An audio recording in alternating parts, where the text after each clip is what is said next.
Alors, je suis très stressée. Si je peux pas faire un hello tout le monde. Hello tout le monde. On est à Renan devant Ragnout, le magasin d'Alexandra et d'Éléonore dédié aux protections menstruelles. Premier en Suisse. On est quelques jours après l'ouverture, au mois de décembre. D'ici le froid. Je dis pas Sissi le froid. Je me réjouis trop de voir les produits et surtout de rencontrer Éléonore et Alexandra. Donc, c'est parti. Allez, on y va.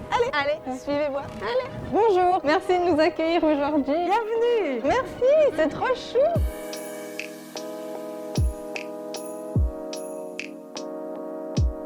Dans un espace, en fait, c'est pour toutes les femmes ou les personnes réglées en général. Vous avez la section teenager, pour les filles qui commencent à avoir leurs règles voilà, à 10 ans. Et puis, vous avez la section préménopause, ménopause et tout ça. Là, il y a les cups. Ce qui est intéressant, c'est que souvent, nous vous en vendons juste 2 sortes. Comme toutes les femmes, on est toutes différentes. On a des flux différents, on a des anatomies différentes. Tu peux toucher?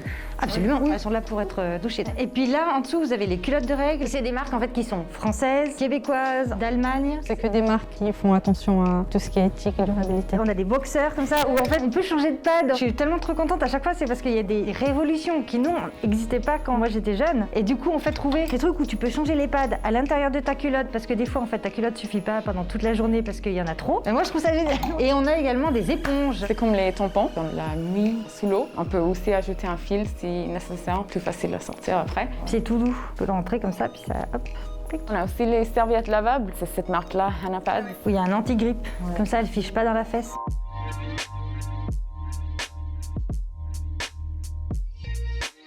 Moi, ce qui me touche, c'est les Mais là, vous avez commencé?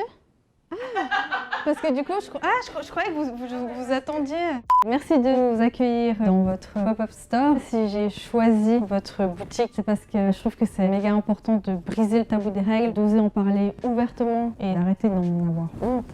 Est-ce que vous pouvez déjà me dire comment est-ce que tout a commencé? Une amie m'avait dit, va voir dans ce magasin à Morges, il y a des culottes de règles. Donc, du coup, je me suis dit, ok, je vais voir à quoi ça ressemble. Donc j'ai pris ma voiture, j'ai fait 20 km et puis j'ai vu une culotte de règles. Puis en fait, c'est vraiment là où je me suis dit que les personnes menstruées méritent d'avoir un lieu où elles ont la possibilité d'avoir tout ce qu'il faut pour leurs règles. Un choix. Voilà, du choix et dans le réutilisable. Comme beaucoup de femmes maintenant, on commence en fait à réfléchir à sa consommation de produits jetables et qu'on sait que ça représente 100 milliards de produits jetés chaque année, on essaye de trouver des solutions. Pourquoi est-ce que vous avez choisi ce nom Ragnout pour la boutique? Parce que c'est cool. C'est juste un mot qui veut dire règle, qu'on utilise peut-être un peu plus en France, de dire on a ses Ragnout, et c'est un côté un peu décalé, mais aussi assumé de dire qu'on a nos règles, et c'est l'anagramme de la nature. Voilà. Exactement. Le plus important.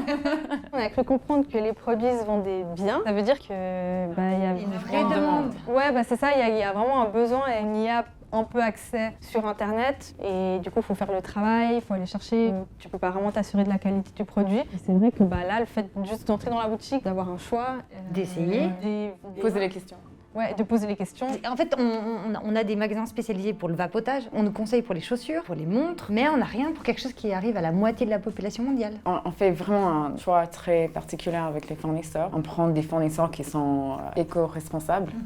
Et vraiment, tous nos produits sont réutilisables. Pour nous, c'est super important de réduire notre consommation de plastique. Et je voulais revenir en fait sur le terme protection hygiénique. J'ai l'impression qu'on s'en rend même plus compte, mais dans le terme en lui-même, il y a déjà une connotation négative parce qu'il suppose qu'on doit se protéger et se protéger contre quelque chose de sale. Est-ce que pour vous, la manière de nommer les produits, c'est quelque chose à laquelle vous faites attention? Très. D'ailleurs, on n'utilise jamais le mot protection hygiénique, on dit protection menstruelle. Alors oui, il y a le mot protection, mais on peut considérer qu'on protège notre pantalon des épanchements sanguins, mais on ne va pas utiliser, ou très peu en fait, femmes, ou on va l'associer à personnes menstruées, parce qu'il n'y a pas que les femmes qui ont des règles, il y a les personnes qui sont non-binaires, et aussi les personnes transgenres.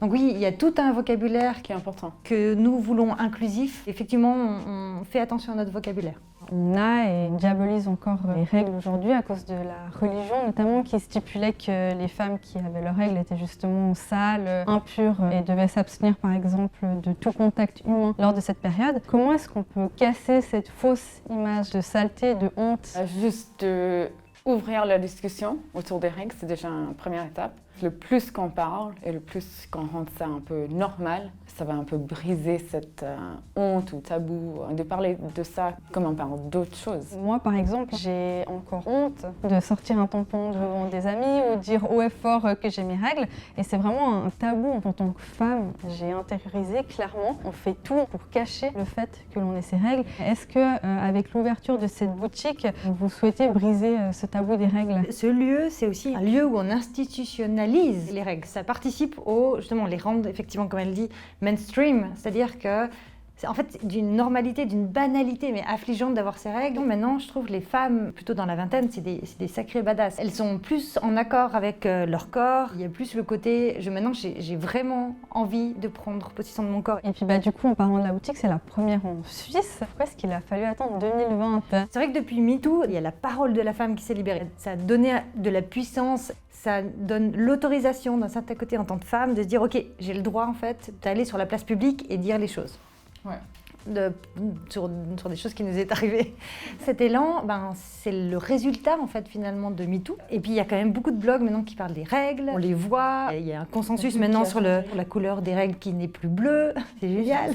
Ça reprend ce besoin de la femme juste de se réapproprier son corps, sa féminité. Et est-ce que, selon vous, le tabou des règles cache un malaise sociétal plus grand? Je pense à celui du corps et de la sexualité des femmes. C'est compliqué d'être une femme quand même. Hein. Tout ce qui sort de nous doit être beau, pur. Ouais. Il y a beaucoup d'injonctions sur la femme de toute façon. Donc oui, les règles sont juste une extension. C'est important pour vous de libérer la parole et de changer de discours autour des règles? C'est grave. Déjà de ne pas montrer en fait les femmes qui ont leurs règles, genre je suis contente et tout. Alors qu'en fait non, on saigne, on a mal, on est ballonné, on est là genre je suis pas très bien là. Donc en fait c'est ça en fait une femme qui a ses règles. Comment est-ce que c'est dans la vie de tous les jours? Je veux dire une meuf qui est super bien habillée, tout en noir super classe avec des perles, elle va quand même laver sa queue dans le restaurant super chic du coin. En fait on ne voit jamais ce genre de choses. Mais du coup, j'aimerais vous lire et avoir votre avis sur une citation de Camille Emmanuel, tirée de l'ouvrage Sans tabou. Si le corps et le sexe féminin sont vus comme faibles, impurs, sales, voire parfois même dangereux, la femme est vue ainsi et se voit ainsi. Ce n'est qu'en modifiant son propre rapport à sa physiologie et à son sexe que la femme se libère d'elle-même.